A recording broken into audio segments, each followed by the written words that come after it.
soc Josep Ramon Bosch y bienvenidos al Rodamón, el podcast de Josep Ramon Bosch.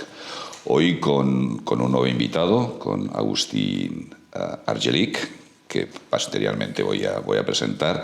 Pero antes de nada, una breve reflexión, en este caso sobre el mundo empresarial, sobre lo que ha sucedido en estos últimos casi 10 años en Cataluña, sobre el procés y la salida o traslado del domicilio social de estos miles de empresas que desde que empezó el procés en el 2017 con la declaración de independencia hasta el 2025 han sido varios miles, ¿no?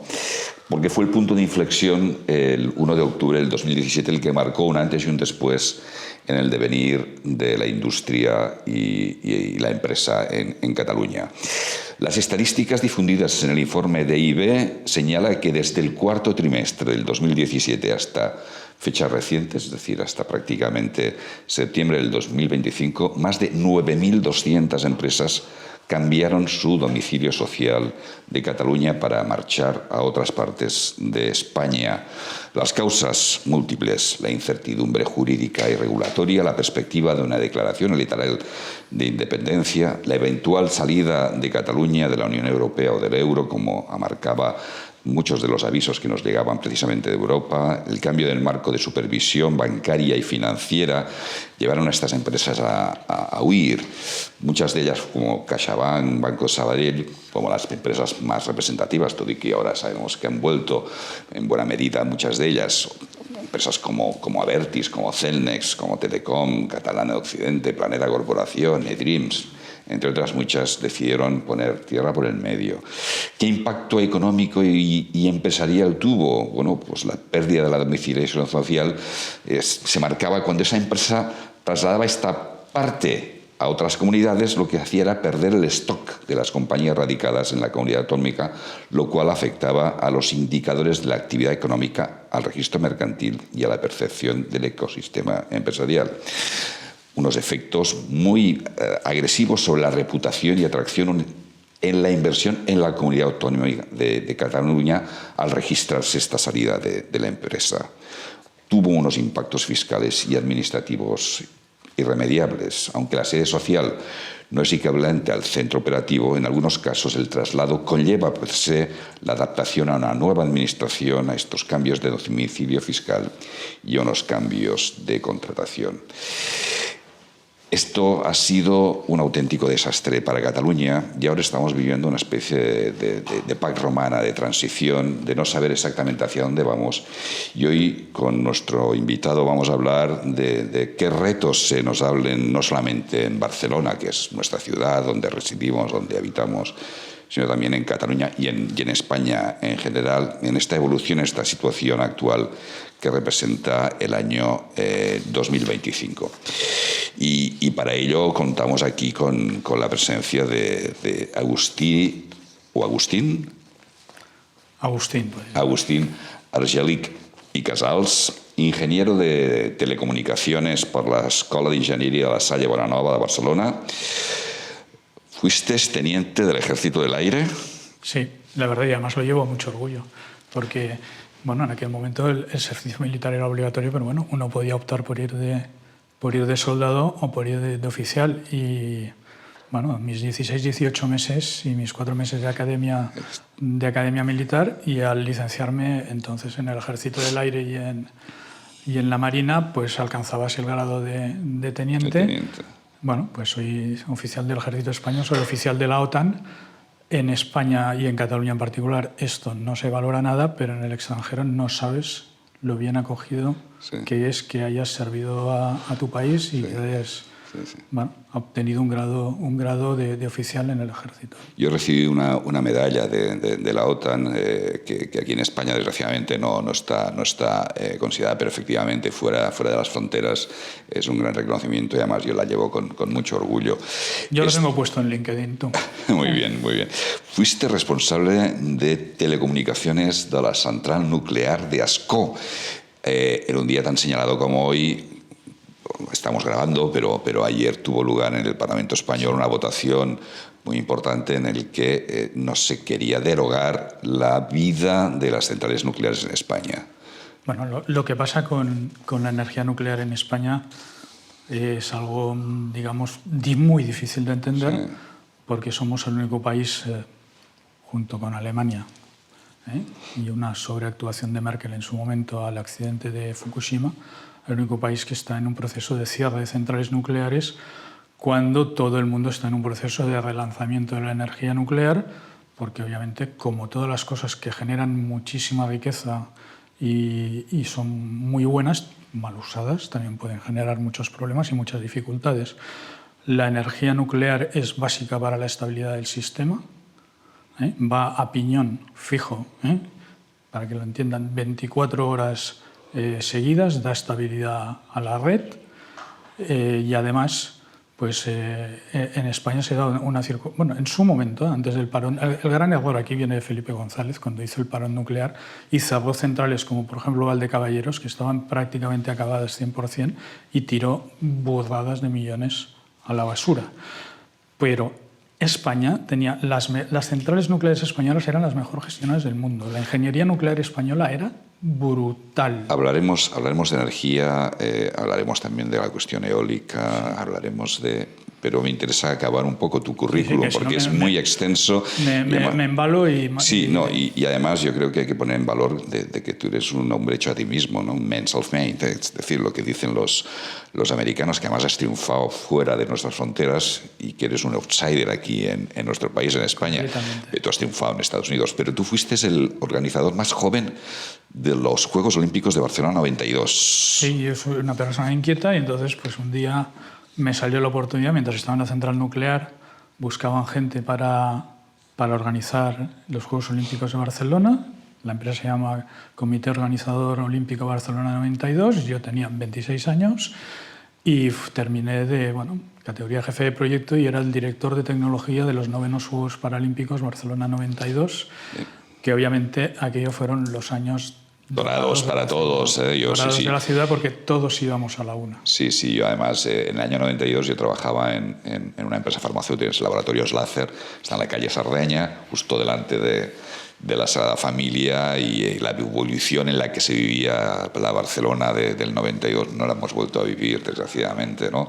Pensábamos que habíamos encontrado la piedra filosofal y no ha sido así. Hablaremos de Barcelona, pero me interesa mucho. En todo caso, tú fundaste tu propia empresa, Argelic Networks, eres miembro de Consultant International, la mayor asociación mundial de consultores independientes de telecomunicaciones. Sí, digamos, este ha sido mi negocio tradicional como ingeniero de telecomunicaciones, pues facilitar asesoramiento a empresas y gobiernos o administraciones sobre el despliegue, el uso y obtener el máximo beneficio para crear riqueza a través de las redes de telecomunicaciones y obviamente las aplicaciones que funcionan por encima de ¿Y cómo estamos redes. los españoles considerados dentro del mundo de la telecomunicación? En tu caso, con tu experiencia como hombre. Vamos a ver, como ingenieros, Sí. los ingenieros españoles somos buenísimos. Nos comemos el mundo porque tenemos un factor clave diferencial. Que te diría, vamos a ponerlo en dos aspectos. Uno, tenemos visión de conjunto. O sea, somos bastante renacentistas o muy renacentistas.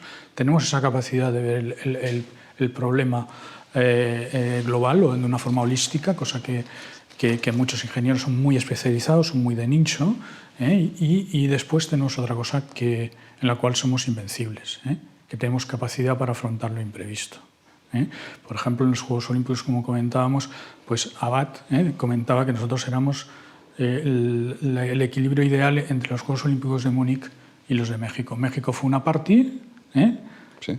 y Alemania era la superorganización rígida. Nosotros teníamos una buena organización y a la vez éramos capaces de organizar una buena fiesta y un buen evento. O sea, un equilibrio, y esto pues falta mucho en el mundo. Y lo que pasa es que los ingenieros españoles, consultores españoles, etcétera, hombre, lo que sí que nos falta es mucha autoestima. ¿Cuál es la mejor escuela de ingeniería de España? ¿Tú vienes de La Salle? Bueno, La Salle en aquel momento estaba escrita a la Politécnica. A la Politécnica. Yo diría que la Politécnica de Cataluña es una grandísima escuela, pero también lo son la Politécnica de Valencia y la Politécnica de Madrid. Sí. Y por el lado privado, pues la Ramón Llull, que en estos momentos engloba al Químico de Sarriá y también engloba a las escuelas de arquitectura y ingeniería de La Salle, el nivel es alto y es bueno, sí, y es bueno y es muy bueno. Que la pareja de mi hija es ingeniero de telecomunicaciones por la Politécnica de aquí de Barcelona, es Madrid, pero han estado viajando por medio mundo, porque al final la gente joven, como dices, está preparada. Bueno, aquí tenemos un problema, ¿no? Hay una cosa muy clara en una sociedad, que una sociedad tiene que ser capaz de generar talento. Yo creo que generamos talento, pero también tenemos que ser capaces de atraer talento. Aquí ya empezamos a tener un problema. A tener un problema porque atraemos talento, pero lo que nos falta de verdad es mantener el talento. Hablaremos del talento y hablaremos de Barcelona, como he dicho, pero durante 8 años, del 2006 al 2014, ha sido miembro de la Junta Directiva y como vicepresidente de esta asociación. Sí, y además tuve la gran suerte de ser el vicepresidente de la persona que había estado al cargo de las telecomunicaciones de la Casa Blanca durante 14 años. Sí, esto es lo que te quería comentar. Durante 14 años, especialmente en la época más vibrante igual de la historia, que es la época de Ronald Reagan y de la caída del muro de Berlín.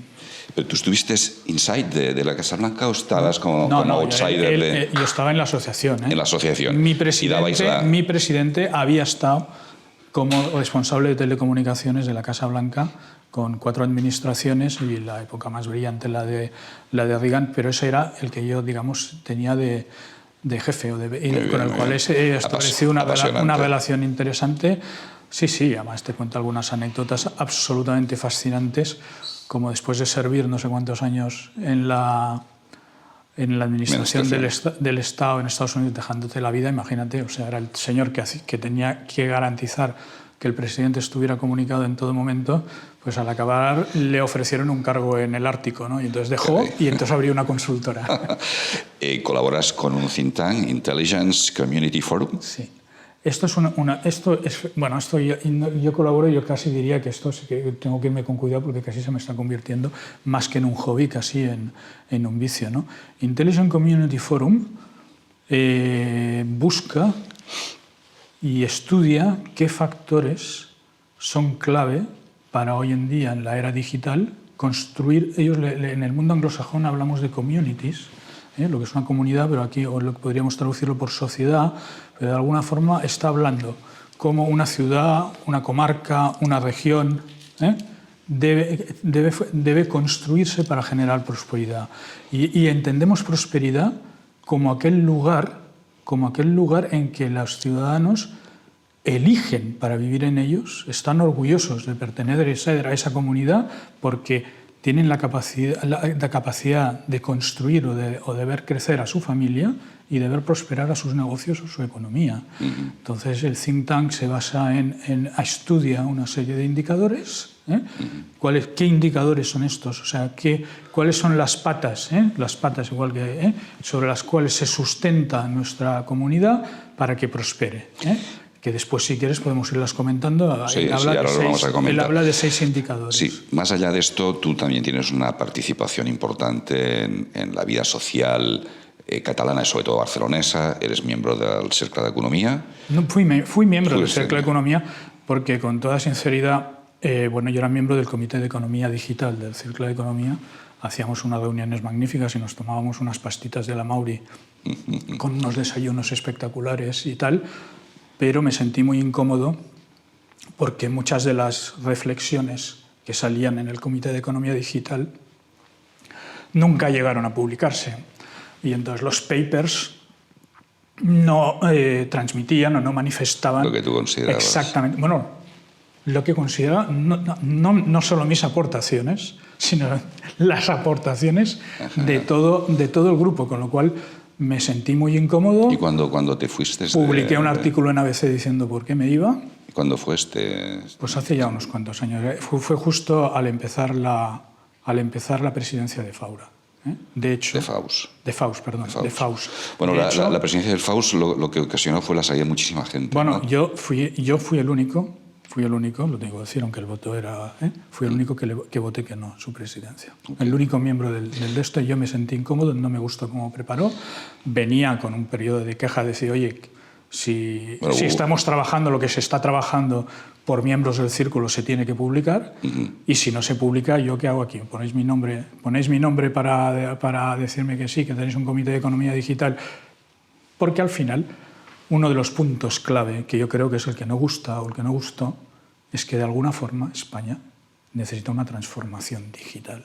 O sea, la estructura del país está pensada para otro entorno tecnológico, para otras circunstancias, para otra pirámide demográfica.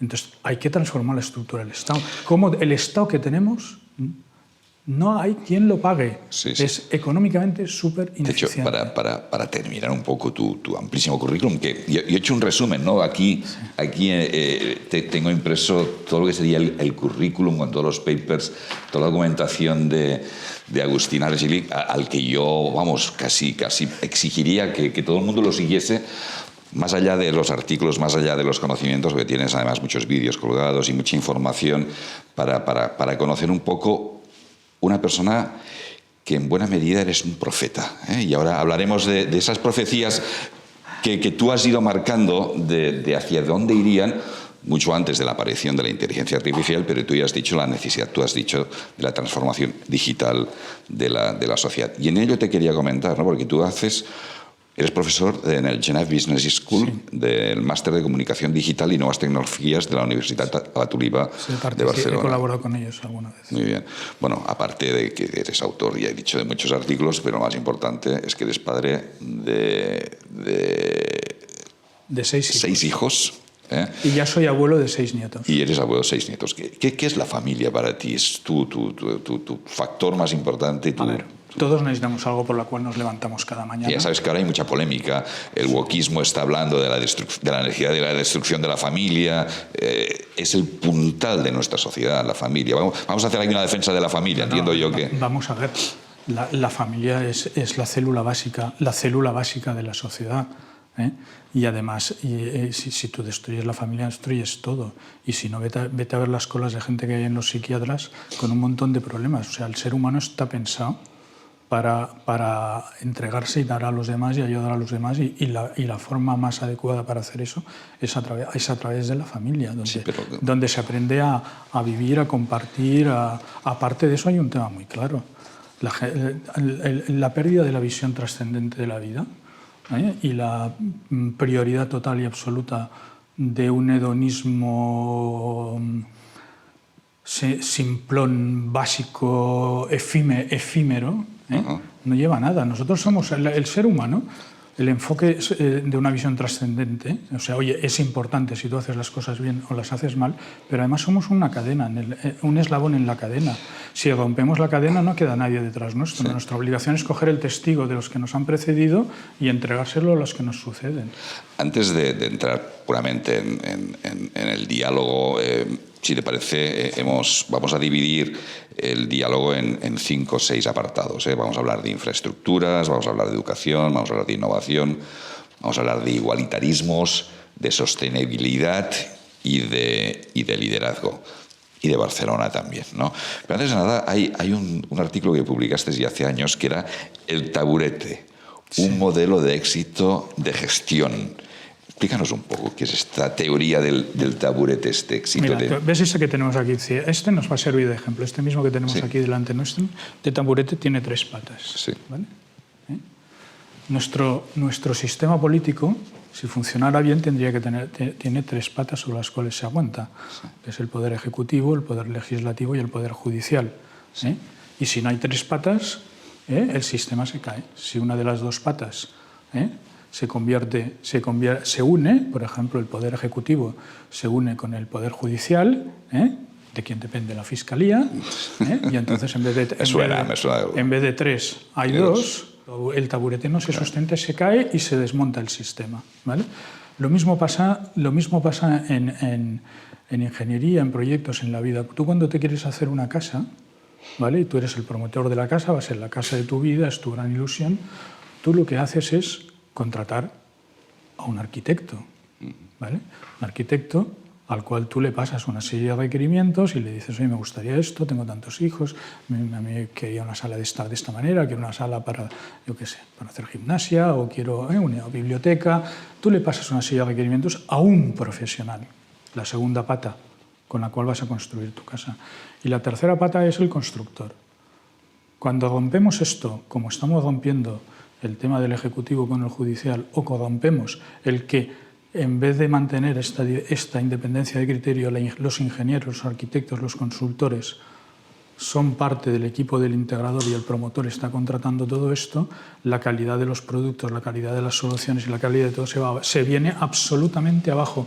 Y yo estoy reivindicando con esto, porque entre otras cosas reivindico la pérdida brutal de reputación de la ingeniería, y mira a lo que nos está llevando el no hacer caso a los ingenieros, es que la calidad de los proyectos que se desarrollan, y en la vida casi todo puede gestionarse como un proyecto, debe mantener la independencia entre los tres jugadores, entre las tres partes que van a sustentar cualquier proyecto, cualquier obra. Ingeniero, arquitecto, ¿qué diferencia? No, al final tú necesitas un jefe de proyecto. En cualquier proyecto que necesitas alguien que mande. Y que alguien que tome las decisiones.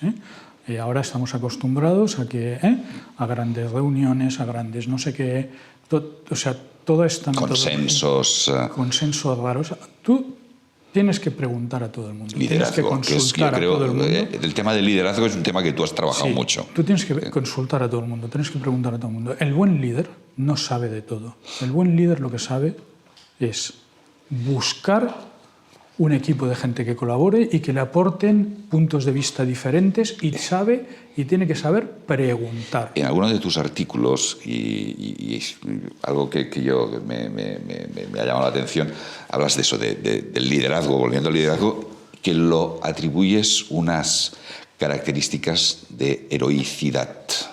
Hombre, hoy en día está claro que por ejemplo, ¿no? Dedicarse al liderazgo político y defender ciertas posturas, digamos, a contracorriente. Bueno, es una frase voy a citar a Francesc Torralba, que todos conocemos, un filósofo y teólogo catalán. Dice, es que desde el punto de vista católico, un señor que se dedica a la política va al martirio. Sí. Frase directa, va al martirio, porque claro, te destrozan la vida personal y familiar. Yo creo que la gran crisis de nuestra época,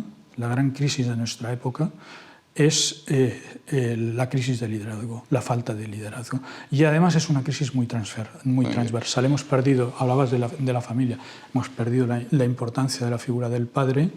Al jefe se le tutea y es un colega más. Al profesor tampoco se le falta respeto. ¿Cómo elegimos a los que nos gobiernan? Es un tema que da para hablar muchísimo. Y mira, a mí me invitaron a dar una conferencia en Vietnam de cómo liderar la transformación digital del país. Estaba medio politburo delante y medio gobierno.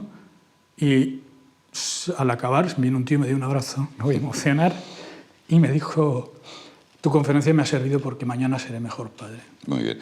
Agustín, yo creo que estamos volviendo a lo que ellos llaman, desde esa izquierda extraña, volver a ciertos valores tradicionales. Es cierto que se está volviendo hacia no ciertos valores tradicionales, pero sí hacia ciertas concepciones que parecían perdidas, y hay una recuperación por parte, sobre todo, de la gente joven, de esos valores que nosotros podríamos considerar como de la base cristiana, ¿no? de la solidaridad, de tantos valores que algunos creíamos perdidos. Sí, pero esto que parece aquí, esto está sucediendo, o sea, la vuelta a los valores fundamentales, naturales, humanos de verdad, que en nuestro caso viene por el cristianismo, que después veremos que hace un aporte adicional a otras culturas, pero todo esto está pasando en China. Está pasando en China. La gente no sabe que en China se está volviendo al confucianismo y al taoísmo y al budismo, que se han reabierto templos, y que el materialismo absolutamente destructivo de Mao que cualquier cosa que fuera visión trascendente o un enfoque o la parte espiritual del ser humano era absolutamente barrido. Los mismos chinos se han dado cuenta que si no tienen esos valores, en su caso, que vienen de las filosofías, de toda esa serie de filosofías, y los recuperan, que no funcionan como sociedad. El aporte adicional que hace el cristianismo, digamos, frente a las filosofías orientales es el concepto de compasión, el concepto de misericordia, el concepto de perdón. Que nosotros sí tenemos. Y entonces eso fascina, digamos, al mundo asiático, y por eso, en mi opinión, el cristianismo y el catolicismo tiene mucho futuro en Asia. Hemos derivado de la ingeniería hacia Confucio y ha sido como un salto en el tiempo, pero si te parece volvamos al kit de la cuestión, que es un poco lo que queríamos hablar hoy sobre los puntos claves desde tu punto de vista, y empezamos por el tema de infraestructuras, si te parece. Hemos hecho una primera entrada con el tema de la energía nuclear, que ayer tuvo lugar en el Congreso de los Diputados, esta no demora, o sea, este cierre de las centrales nucleares. Tú has hecho ya un primer análisis, pero ¿cómo está España en estos momentos en cuanto al tema de la energía renovable, la energía nuclear? Fundamental, no sé exactamente el porcentaje de energía que se consume por parte de energía nuclear. Este es un tema que nos va a llevar un poquito, y vamos a intentar explicarlo de la forma... Y el apagón también, un poco como se... De la forma de lo más ordenada posible, intentar transmitir para que sea claro para la audiencia conceptos claros, concretos, concisos, contundentes. Eso.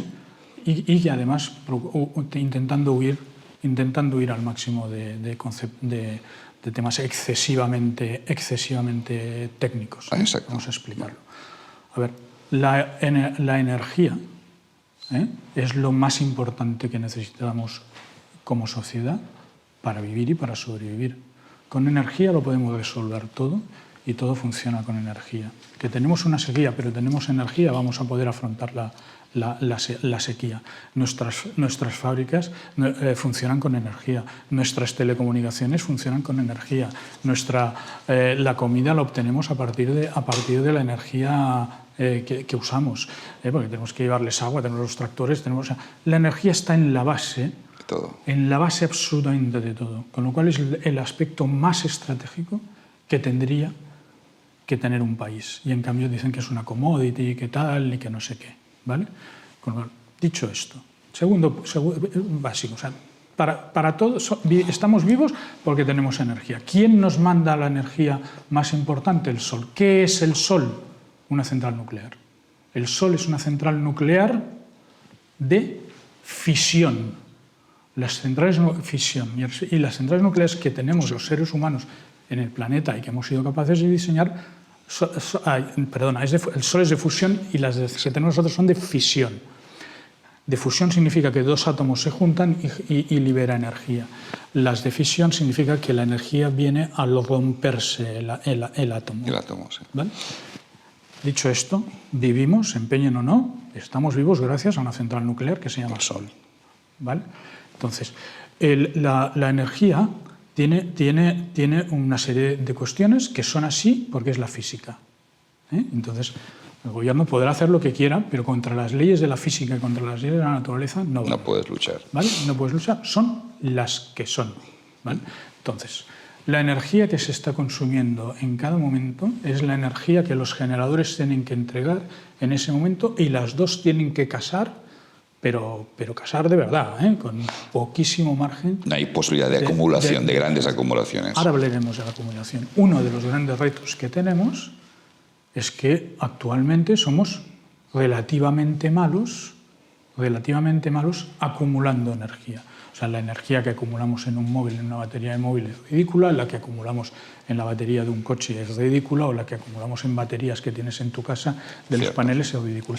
La forma más que tenemos de acumular mayor cantidad de energía es con una central hidroeléctrica reversible, o sea, que es poner una pared tapando un valle bueno, tapando el valle en dos sitios diferentes, en dos alturas diferentes, y en el periodo pico soltar agua, y en el periodo valle coger el agua del embalse inferior y volverlo a subir al superior, teniendo en cuenta que además esto consume energía. Pierdes, o sea, consumes más de la que generas, pero buscas con el tema del... Esto y la gran falta, por ejemplo, en España de capacidad de almacenamiento hace que mucha de la capacidad, de la sobrecapacidad que tenemos de placas solares que se están instalando, pues se pierda, ¿vale? O sea, y además, como te he comentado, tienes que cazarlo, con lo cual hay un concepto básico, que es que tiene que ser gestionable. Tú tienes que tener capacidad para garantizarte. ¿Qué pasa con las centrales llamadas renovables? Las centrales renovables tienen dos problemas, ¿vale? Muy bien, nos sale muy bien, sale barato y hay que usarlas, ¿eh? Y en cambio el gobierno ha hecho un choque entre tecnologías cuando no, cada tecnología hay que ponerla en su sitio y hay que estudiarla adecuadamente. Entonces la energía solar, la estabilidad que te da una nuclear, una planta hidroeléctrica, una central térmica, sea de gas, de carbón, etc. Después ya hablaríamos a piñón fijo. O sea, que yo le dices, oye, me das tantos megavatios, esto es lo que necesito. Me sacas una onda de 50 hercios y un pico de tantos voltios y de tantos voltios y aquello va, pero vamos, no falla nunca. Las centrales solares de entrada no te generan energía analógica, o sea, no hay, digamos, oscilante. Tú tienes que convertir una línea recta en una onda, se hace a través de un aparato que es un inversor y que te genera un montón de interferencias y de inestabilidades en la red. Pero es que además, si te viene una nube encima, la potencia que te está sacando la planta te baja. Si hay viento, ya y el viento sopla cuando sopla, sí que puedes hacerlo, sí que puedes modelarlo, con lo cual, digamos, la gestionabilidad de la planta, del sistema es mucho más complicado. La estabilidad del sistema para que no se te desvíe de la potencia que tienes del voltaje que tiene la red y de la frecuencia que tiene la frecuencia de 50 Hz de la onda, se te desvía, que se te desvían apenas mucho menos de un 1%, se te viene el sistema abajo. Empiezan a saltar las protecciones para evitar que se te quemen las máquinas y se produce un apagón. El blackout, o sea, el cero absoluto eléctrico, es el peor escenario cuando tú trabajas en la industria. Y es lo que vivimos nosotros. Sí, porque además hay un parámetro que mide la estabilidad de la red, que tiene que estar en 2,3 y tal, y la hemos estado haciendo funcionar al 1. Yo tengo un artículo en el cual explico que la red estaba operando al límite, porque además la red española, aparte de tener todas las centrales, toda la generación, la red la tienes que llevar la energía la tienes que llevar desde donde se produce a donde se consume. Entonces, por ahí no sé, oye, para poner un cargador de coche necesitas un cable importante, y más si es un cargador rápido. Las inversiones que ha hecho España en la estructura de la red son un desastre. Y ahora seguimos estando discutiendo, el 85% de las estaciones transformadoras que hay en España no son capaces de suministrar más electricidad. Eso está representando parones en las licencias de apertura de fábricas, promociones inmobiliarias que no tienen la luz asignada. O sea, por tanto, es un problema de distribución más que de generación. No, a ver, generación tenemos mucha. Lo único que excesiva, pasa, incluso, tú me has dicho. Porque excesiva, lo que pasa que esa generación... Y se está generando cada vez más, porque cada vez hay más placas solares. Sí. ¿Eso es un problema, las placas solares, esa existencia, o si bien administrada? Bueno, es que la han dopado. O sea, le dieron un montón de subvenciones al gobierno de Zapatero. Entonces todo el mundo se puso a hacer plantas solares de entrada porque tenía el negocio garantizado con las subvenciones que cobraba. Llegó Rajoy, paró las subvenciones y estamos con un montón de pleitos en cortes internacionales que el Reino de España las está perdiendo todas una detrás de otra. Problema en España. El modelo energético es clave para el futuro del país. Tenemos un problema de modelo energético. Tenemos un modelo grave. Uno, porque por temas ideológicos hemos querido ser los números uno. Los números uno en energías renovables hemos parado las centrales síncronas, pero... ¿Las centrales? Síncronas, o sea, el nucleares, gas, etc. Sí. Y entonces nos encontramos tenemos una red absolutamente inestable y además no hemos invertido en ella. Oye, ¿tú puedes trabajar con un porcentaje de renovables muy alto? Sí, pero tienes que tener la red preparada para saber que vas a trabajar con ese nivel de inestabilidad. Entonces hay una cosa que se llaman motores de inercia, hay toda otra serie de nuevas generaciones de inversores, es el aparato que convierte la corriente continua, ahora me saldrá la palabra, en alterna. Es que uno se pone con tantos conceptos y tantas... Sí, es que me es difícil a mí seguir, ¿no? Pero básicamente... La energía, oye, lo que consumes lo tienes que generar en el momento. Somos malos almacenando. Necesitamos mejorar muchísimo la capacidad de almacenamiento porque cuando tengamos mucho sol, eso no lo tiremos a la basura y lo guardemos en algún sitio. La gestionabilidad de la red cada vez es más complicada y la estabilidad de la red es básica. O sea, 4 conceptos claros que... Ya puedes tener la ideología que quieras, que es pura física. Sí. Y tiene que ser así, y tiene que ser así, y no hay nada más para terminar este capítulo, porque yo creo que nos daría para horas de hablar del tema. Hablemos de nucleares y si son seguras o no son seguras las nucleares. El tema de la energía nuclear, es decir, nosotros traemos energía sobre todo de Francia, de la energía nuclear francesa.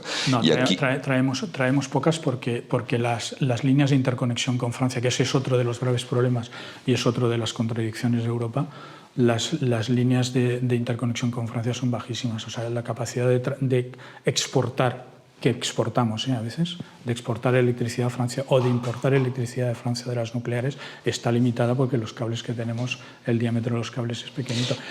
Tú no sé si te acuerdas hace unos años en Cataluña que hubo una polémica brutal.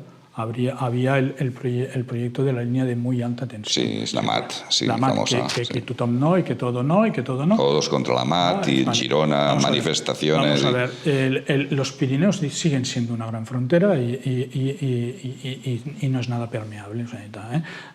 Y sobre todo necesitamos muchísimas más interconexiones eléctricas, y necesitamos más interconexiones de telecomunicaciones y necesitamos mejores túneles y mejores carreteras. Sigue siendo una frontera natural muy importante. En el tema eléctrico, mucho. Sí que es cierto que las nucleares francesas, cuando el apagón, nos echaron una mano para ayudar a levantar, ¿vale?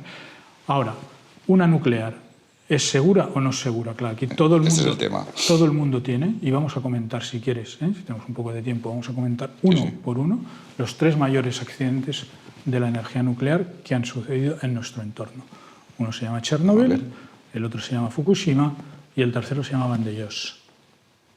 Vandellós 1, que fue una central que... Sí, está cerrada ya desde aquí al lado y que está cerrada, y vamos a explicar lo que pasó. En Chernobyl, las centrales soviéticas eran centrales de barato, pero de barato es de barato, y son intrínsecamente inseguras, o sea, eran inestables. O sea, tú perdías el control.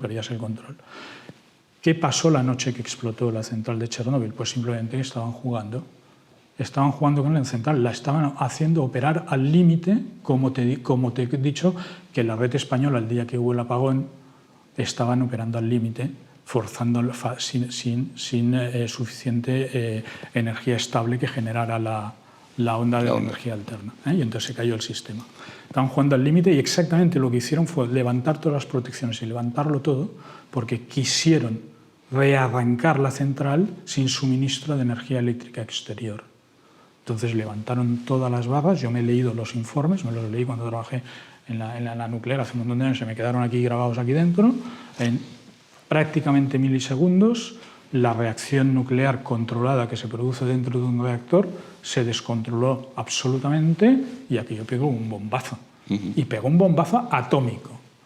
Atómico, ¿vale? O sea, es mírate la serie de HBO Chernobyl, que es una maravilla, y aquello se entiende en una chapuza propia del comunismo y de unos tíos que querían ponerse una medalla delante del partido. 2 meses antes de la desgraciada guerra de Ucrania, mi hijo estuvo visitando la central nuclear, estuvo dentro de todo lo que era aquello. Entonces, vamos a por el segundo accidente que se considera como gran en contra. Fukushima. ¿Qué pasa en Fukushima? ¿Vale?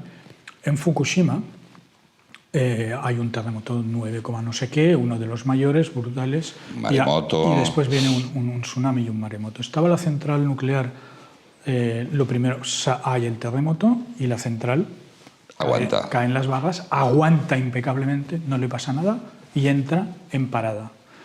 Pero una nuclear, cuando la paras, no es suficiente, porque el calor brutal que tienes en la vasija del reactor tienes que enfriarla como sea. Tienes que sacar calor y tienes que seguir enfriándolo.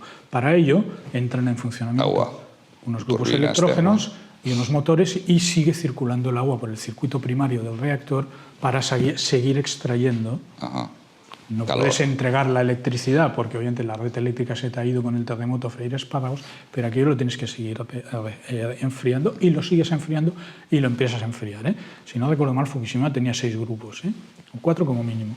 Entonces dices, y estaba protegida, estaba al lado del mar, cogía el agua del mar para refrigerarse, ¿estaba protegida frente a maremotos? Sí, estaba protegida frente a maremotos, tenía unos muros enormes frente a maremotos, pero el maremoto fue mucho mayor de lo previsto, sí. Y entonces el agua pasa por encima de todas las protecciones y llega al edificio auxiliar donde están los grupos electrógenos. Y destruyó. Vamos, un grupo lo llenas de agua salada y tal, no sé qué, el grupo electrógeno deja de funcionar.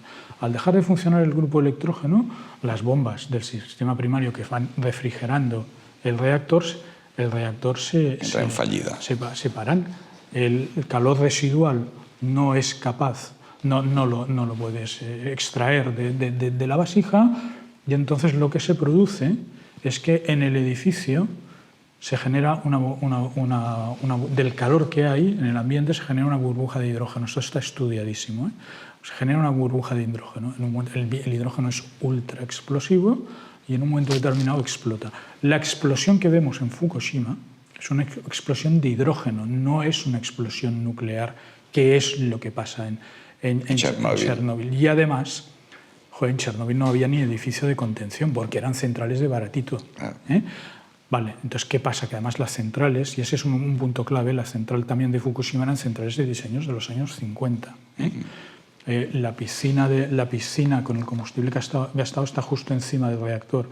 Claro, con la explosión todo aquello dejó más manejado, y la fuga que se produce es fuga de combustible gastado. No es fuga de una explosión, no es fuga de una explosión nuclear. Son es un accidente muy serio, pero son accidentes de naturaleza distinta. Distinta, sí, sí. ¿Vale? Obviamente hay una sobreactuación, sobre todo por parte de la señora Merkel, que dice adiós a la energía nuclear. Los japoneses, que son mucho más inteligentes, lo que hacen es decir, paramos todo, vamos a repasarlo todo, vamos a revisar todas las centrales, y las están volviendo a poner todas en marcha.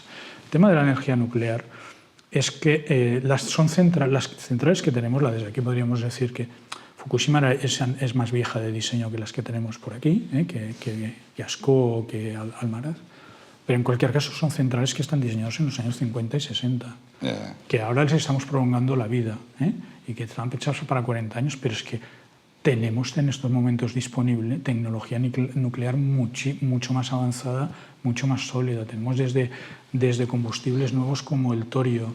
O sea, ¿tú serías partidario de cerrarlas y construir nuevas centrales nucleares en estos momentos? Yo sé, de momento mantenerlas porque las necesitamos, pero el futuro no es mantener eternamente centrales diseñadas. ¿Cuántos años tardas en construir una central nuclear? Aquí entra la gracia, porque ahora la tendencia no es ir a supermacrocentrales grandes, sino ir a reactores pequeños. Por ejemplo, de Roswell, que da mal decir la marca, pero es así, si una central de las que tenemos ahora tiene un gigavatio de 1000, un giga de potencia, las que ahora vamos a ir a 300 megas. O sea, a microreactores. Por ejemplo, los grandes centros de datos y las estrategias de las grandes tecnológicas norteamericanas es construir un centro de datos y al lado ponerle un reactor de 300. Bueno, ahora aquí en Cataluña todo el mundo habla de la construcción, al menos aquí en Cataluña, de la construcción de grandes centros de datos. En Cataluña vamos absolutamente tarde y fuera. Llegamos tarde ya para la construcción de grandes centros, que necesitan mucha energía y mucha agua, además. Bueno, cada vez necesitarán menos energía y menos agua porque cada vez serán más eficientes. Eso para empezar. Pero vamos tarde en centros de datos, vamos tarde en inteligencia artificial. A ver, los centros de datos, el clúster de centros de datos en la península ibérica está en Madrid. Y en la segunda comunidad que se está llevando los hiperescales de los centros de datos es Aragón. Es Aragón. Bueno, Aragón se lo está llevando absolutamente todo. Bueno, centros de datos, centros logísticos. Pero es que tenemos que pensar que, a ver, si tú quieres cobrar impuestos y si tú quieres generar riqueza, no puedes poner dificultades a la gente que te viene a crear impuestos y a crear riqueza. Aquí no sé quién, me parece que era en Lérida, han llegado a prohibir que se instalen centros de datos que van a consumir mucha agua y mucha electricidad. Electricidad tenemos mucha. El planeta es ultra rico, no sabemos ni lo que tenemos. Vivimos en un planeta absolutamente inexplorado.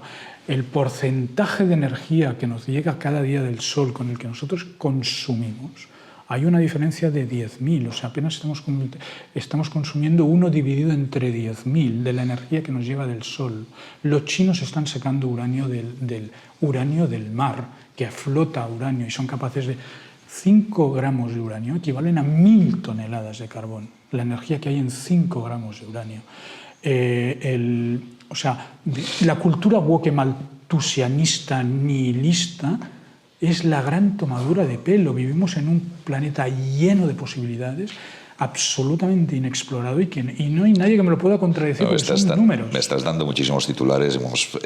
Hemos consumido, si me permites, mucho tiempo en el tema de energía nuclear. Falta que me expliques el accidente. En España tenemos uranio. Tenemos uranio, y sí. Y tendríamos uranio en minas prohibidas por una ley aprobada por el PP y por el PSOE. El PP en forma de abstención. ¿Son las minas de Almaraz? No, las minas están en Salamanca, en la provincia de Salamanca. A lo largo de la vía de la ruta de la plata de los romanos. Sí. Ahí hay uranio, hay tierras raras, hay wolframio, hay de todo que no queremos explotar. ¿Qué pasó en Vandellós? Porque es la que quitamos, sí. Que fue un accidente serio. En Vandellós. En el año. Sí, debió ser en los años 86, 80, por ahí. Sí. Sí, 80 y algo. 86, 87, por ahí. El accidente de Vandellós es un accidente mecánico, ¿vale? Ellos han tenido un problema. Hay un programa de TV3 que lo explica muy bien. Han tenido un problema en la turbina. ¿Sabéis cómo funciona? La nuclear tiene básicamente el reactor y una turbina, ¿vale? Hay una turbina, mueve la turbina y genera electricidad con el vapor generado de refrigerar el reactor donde se está produciendo la reacción nuclear. Tuvieron un problema mecánico en la turbina y se le rompió un alveolo de la turbina. E hicieron funcionar, no había precedentes y el fabricante francés les dijo seguir adelante, y la central tenía 2 turbinas, en una estaba funcionando con un alveolo menos. Eso generó una serie de vibraciones, al final una fuga total, que se provocó un incendio. Se provoca un incendio en la turbina. Llegan los bomberos de Tarragona, empiezan a apagar aquello a lo bestia, un incendio convencional, en la parte convencional de la central. ¿Qué pasa? Que el agua de los no sé qué afectó ¿a qué? A lo mismo que te he dicho antes, a las bombas que hacen refrigerar, pese a que la central estaba parada, no es suficiente pararla, tienes que enfriarla. Entonces las pasaron muy canutas, muy canutas, para enfriar el reactor, que consiguieron enfriarlo pues a base de traer grupos electrógenos, aparte de que ASCO le dio un montón de soporte, se movió todo el mundo y consiguieron enfriar la central y no pasó nada más. En todo caso, las centrales nucleares como las tenemos conceptualizadas ahora son centrales nucleares seguras. Son centrales, las centrales occidentales, los medios de seguridad que tiene una central como ASCO son buenísimas, pero obviamente para prolongar la vida de la misma tienes que renovar un montón de elementos, hay desgaste de materiales, hay un montón de cosas, y además son diseños de una época determinada. No, está claro. Eso es así. Ahora, ASCO tiene de todo, centrales de red, o sea, se queda sin luz y la presa de Ribarroja y la presa de Flix alimentan eléctricamente. Claro. Arriba de ASCO hay una balsa enorme de agua, con una reserva de agua por si hace falta inundar los edificios de reacción de agua. A ver, es una tecnología segura, pero el 100% de seguridad en la vida no existe nada. Cambiamos de tercio, si te parece, y Vamos a otro de los capítulos, que es la educación, ¿no? Que es el otro de tus grandes conocimientos. Una educación en la que tú aseguras y achacas un gran fracaso en estos momentos, el sistema educativo aquí en España. El bajón de nivel educativo empezó con Felipe González y las reformas educativas que puso el socialismo en el sistema. La ideología del igualitarismo. Ya lo decía Confucio, para que veas, para que después no me digan, o sea, cito Confucio, o sea, el poder, llegas al templo de Confucio en Nanjing, que es la antigua capital del imperio chino de la dinastía, no sé, me parece que era Ming, pero igual me equivoco, y te paseas por el templo de Confucio. Yo justamente iba a dar una conferencia que se llamaba Economía Digital, Aprendizaje Infinito, en la ciudad, y al final dije, vengo aquí a explicarles una cosa que estos tíos hace miles de años que saben, porque lo tienen en el templo de Confucio, porque Confucio decía el invisible poder transformador de la educación. ¿Vale? La única estrategia a largo plazo para construir de verdad un país es la calidad de tu educación. Y tú tienes que exigir, y la educación tiene que ser exigente. Las cosas... es lo mismo que ya decía Kennedy, ¿no? O sea, vamos a la Luna no porque sea fácil, sino porque es difícil. O sea, y lo dice Marina, José Antonio Marina, para educar a un niño hace falta toda la tribu. La educación es la base del futuro de una sociedad. ¿Y en qué tienes que educar? En valores. Ahí. En valores. En aptitudes, o sea, en conocimientos, pero sobre todo en actitudes, en valores, en cómo tú vas a afrontar cualquier problema que te sale en la vida, que muchas veces tú no tienes el control sobre el problema, y esto quien lo explica y que es de lectura absolutamente obligada es el psiquiatra vienese, el judío Víctor Frankl, el hombre en búsqueda de sentidos. El libro tendría que ser el libro de lectura obligada en todos los bachilleratos. O sea, podrán hacer contigo lo que quieran, pero lo que pasa por tu mente la controlas tú. Y la actitud con la cual tú te enfrentas a la vida o que te enfrentas a tu problema es tu propia decisión, y eso es lo que tenemos que de verdad enseñar. Aparte de eso que tenemos que enseñar, sobre todo tenemos que enseñar matemáticas. La inteligencia artificial son matemáticas, es estadística, ¿vale? Básicamente, y después necesitamos el lenguaje, necesitamos enseñar a expresar en español, o sea, las bases, o sea, tenemos que recuperar los fundamentos básicos, que son el dominio del lenguaje, de varios idiomas además a ser posible, y el concepto matemático. Después sí, podemos hablar de cualquier cosa, y con exigencia. Con exigencia. Matemáticas, calidad de enseñanza, todo esto en este país es realmente muy difícil cuando el modelo educativo de la izquierda a la derecha no tiene nada que ver, y cada vez que hay un cambio de gobierno hay un cambio también del sistema educativo. Un cambio de gobierno, un cambio de... Sí, esto es el gran problema, ¿no? El cortoplacismo con el cual nos estamos moviendo entero. Hay cosas que son proyecto de país y tiene que ser un acuerdo a largo plazo. Tú, entre muchas de las otras cosas y actividades, has escrito libros, entre ellos analizar, actuar y avanzar. Reflexiones y estrategias vanguardistas para construir en su vida, su familia, su organización y su comunidad un ciclo virtuoso de ilusión, innovación, renovación y mejora continua. Un libro apasionante que seguro que nuestros espectadores podrán adquirir y comprar. Bueno, de hecho, yo aquí me vi como es autopublicado, no tengo ninguna editorial detrás, no tengo ningún medio mediático detrás. Pues hace unos años, ya bastantes, tomé una decisión estratégica. De autoeditarte los libros. Uno, el libro me lo he autoeditado, y segundo, la versión digital y la versión en audiolibro es de descarga gratuita. La versión impresión bajo demanda, o sea que, digamos, Amazon imprime el libro cuando un señor quiere comprar un hardbook, que le llaman, un libro... duro, ese no es gratuito. Se nos están quedando muchas cosas en el tintero, y ahora en esta última parte quisiera pasar al tema Barcelona y al tema de Cataluña, pero no sin tres apuntes, si te parece, sobre sostenibilidad e igualitarismos, que son otros de los dos conceptos en los que tú siempre has trabajado. Vamos a ver. El igualitarismo es otro de los grandes dogmas, dogmas. De fe. Dogmas de la nueva religión cívica, o como le quieras llamar, que pretende sustituir el invento actual, ¿vale? Esto es imposible. O sea, ninguno es igual. Todos tenemos unas virtudes y unos defectos absolutamente diferentes, y tenemos unas habilidades para unas cosas y para otras. Yo ya me puedo empeñar en querer ser Messi, que no voy a ser Messi en la vida. De hecho, soy incapaz de darle una pelota. Cuando tú igualas una cosa, te rebajas.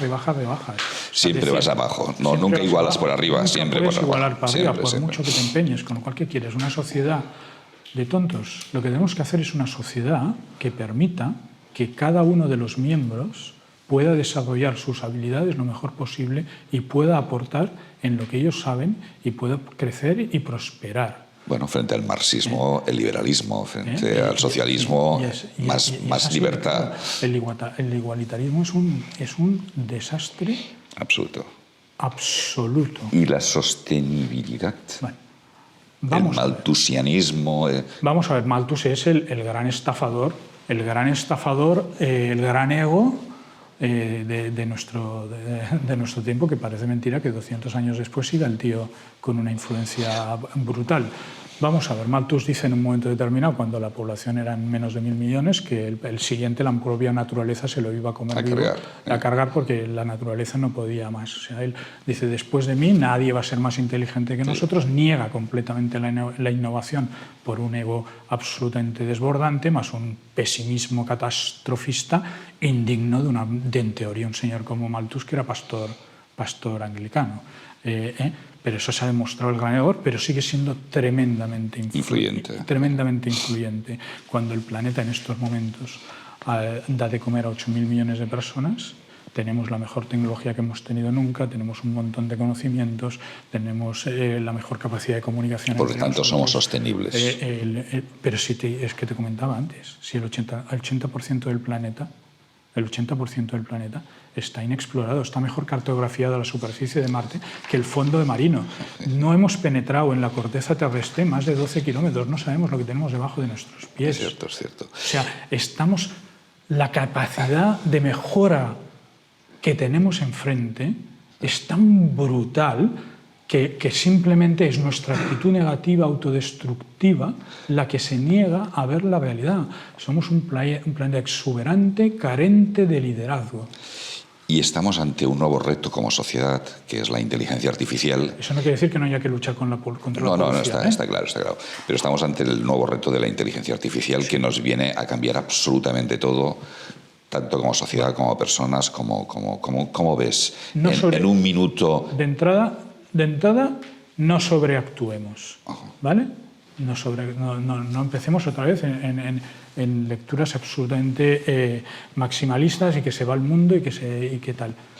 Está claro que la gran capacidad de transmisión de información de un punto al otro, gracias a las redes de telecomunicaciones, la gran cantidad de capacidad de computación y la acumulación enorme de información y bases de datos enormes nos permite pues, acceder a la información y hacer cosas que parecen verdaderamente ciencia ficción, ¿vale? Está claro. Como la energía nuclear, si la usamos correctamente en la inteligencia artificial, nos va a aportar muchísimas cosas. Por ejemplo, una cosa en la cual aporta muchísimo es en la mejora, en la rapidez y mejora y precisión de los diagnósticos médicos. Eso es absolutamente indiscutible. Claro.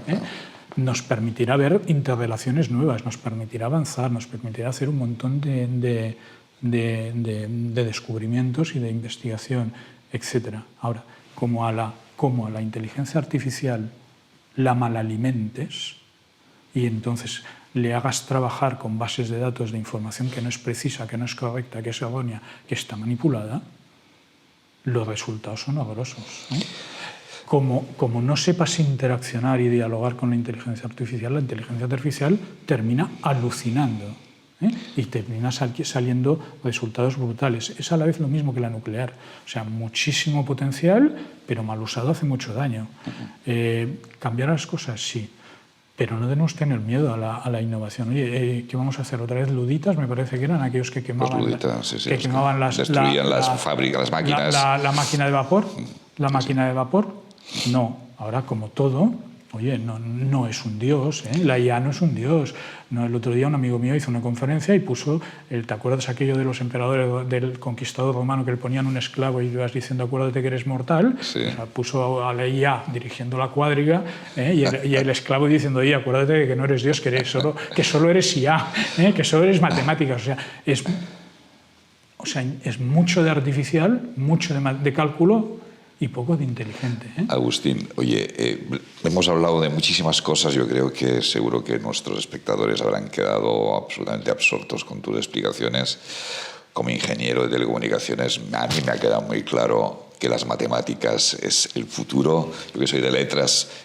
Hasta tenemos un papa matemático, o sea, para que veas los signos de los tiempos. Verdad, ¿no? Los cierto, signos de los cierto. tiempos en todo este berenjenal va y resulta, Cierto. sin que ninguno nos lo pensáramos, Matemático. que sale elegido sumo pontífice un matemático. Sí. Y además agustino, o sea, que también es otro tema que también da para... Sí, los agustinos hay que tratarlos aparte. Barcelona. Parlem una miqueta de Barcelona. Barcelona està formada bàsicament entre dues muntanyes i el mar. Sí. El món dels jueus, Montjuïc, o món de Júpiter. Mai he sabut ben bé si era el món dels jueus o el món de Júpiter, la seva definició. I el Tibidabo. Sí. Tu tens un article que és sobre el Tibidabo, és a dir, Tibidabo és el tibi omnies dabo, és a dir, todo esto te daré, que és el diablo... Postrado me adoras. Exacto, que es el diablo que tenta a Jesús para... Y esto es el Tibidabo, el Tibisdabus. O sea, yo les explico cuando tengo visitas de extranjeros que, bueno, estamos tan orgullosos porque, a ver, yo soy muy crítico con mi ciudad, pero en el fondo estoy muy enamorada de mi ciudad. Tu i jo som dos barcelonins de socarrel que ens estimem molt la nostra ciutat i al mateix temps que l'estimem la maleïm, no? Perquè avui he vingut amb el cotxe, el tràfic, el túnel de la Rovira que està tallat, les rondes que és un desastre... El principal problema de Barcelona es que no sabe a dónde va. Sí. Que no sabe a dónde va, que estamos tremendamente divididos en miles de grupúsculos. Tu has escrit alguns articles, sobretot fent referència, hem començat amb aquella Barcelona del 92, que era la Barcelona d'èxit, i aquesta Barcelona del 2025, plena d'expats, de motxileros, d'una ciutat vella, bruta, deixada, plena de gent estranya, sense entrar en més qualificatius, amb un altíssim nivell de delinqüència, o si no, de percepció de delinqüència, amb una ciutat plena de bicicletes que fan fora els cotxes i que, per tant, impedeixen que la gent que venim de fora puguem estar aquí perquè no hi ha transport públic a l'alçada del que té que ser una capital de país com és Barcelona.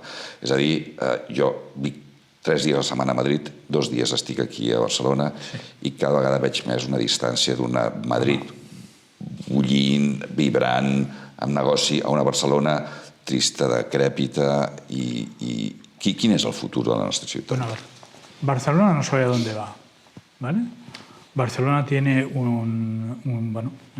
la composición del consistorio municipal, ya la ves, está absolutamente atomizada y dividida en pequeños grupúsculos, y la sociedad es una ciudad, en este momento es una sociedad dormida, apagada, apaciguada, deprimida, que no sabe a dónde va. Muy bien, que tenemos un 20% de nuestra economía, que es el turismo, que es un negocio débil, es una industria débil, que da sueldos bajos, que da esto, bueno, que tiene cierto atractivo, que sigue manteniendo cierta marca en el mundo. Todavía puedes ir por el mundo diciendo eres de Barcelona y te respetan Barcelona, pero que es una ciudad con unos impuestos brutales, en que dicen, no, los fondos de inversión se hacen cargo de las casas. Bueno, se hacen cargo de las cargas porque las familias no pueden pagar los impuestos de hereditarios, ni pueden pagar las plusvalías municipales absolutamente confiscatorias que tiene el ayuntamiento, y los bienes inmobiliarios pasan a manos de terceros. Es una ciudad, bueno, nos la han invadido de gente, bueno, ha venido mucha gente de fuera porque nosotros hemos hecho un agujero. Es que en Barcelona no ha nacido un hijo, no ha nacido un hijo, y es una ciudad que es muy complicada para levantar una familia. No hay zonas verdes, no hay parques, la inseguridad por todos lados.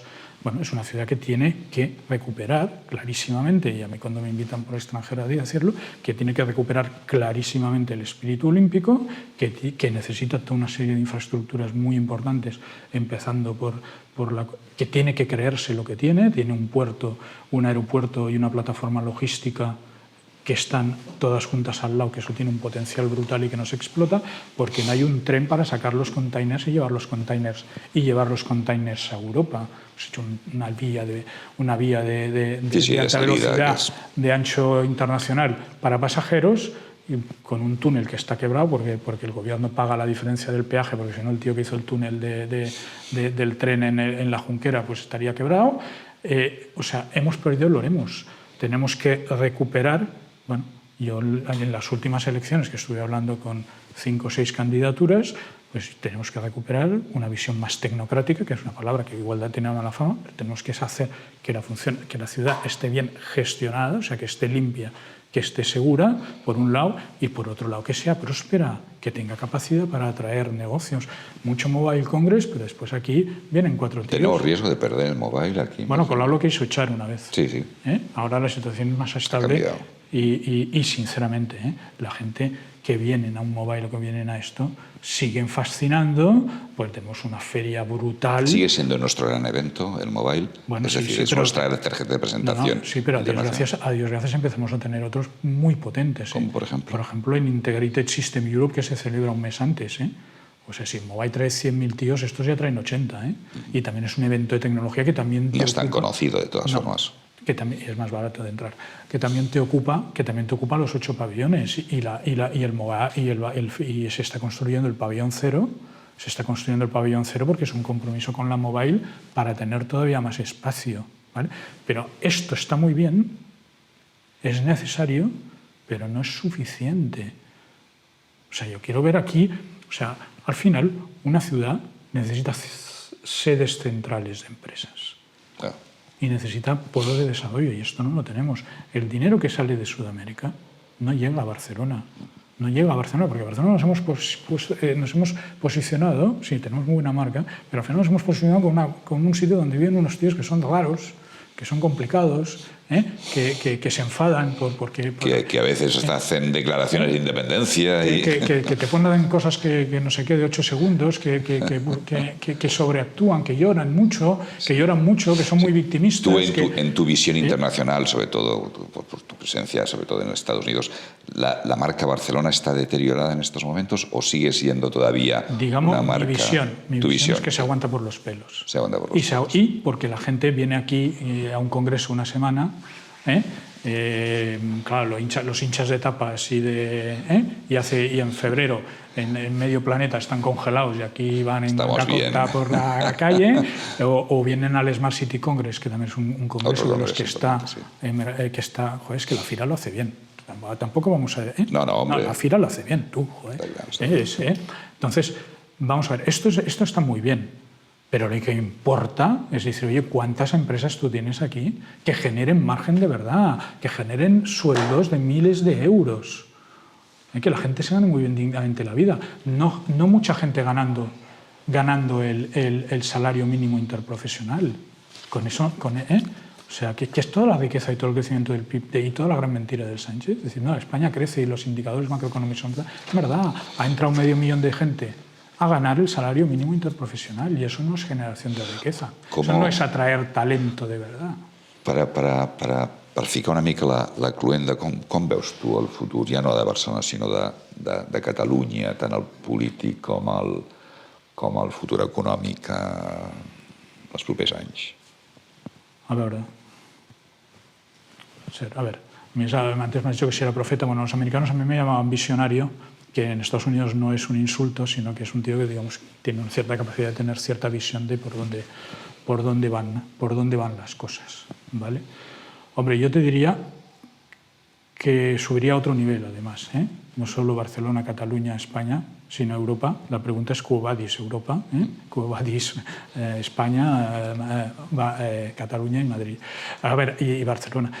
Tenemos muchas oportunidades, pero es que o empezamos, o hay un cambio de tercio brutal, y empezamos realmente a simplificarnos la vida, a apoyarnos en las cosas que tenemos, en las cosas que tenemos, en la tecnología que tenemos, o vamos a ser pues un parque temático y vamos a la indiferencia. O sea, los chinos se nos comen, los americanos se nos comen y dentro de 2 días se nos comerán los sudamericanos, se nos comerán los del norte de África.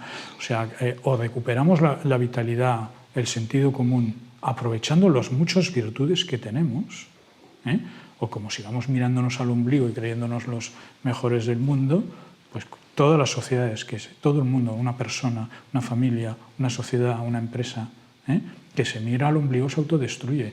¿Tú sabes cómo se rompió el BlackBerry?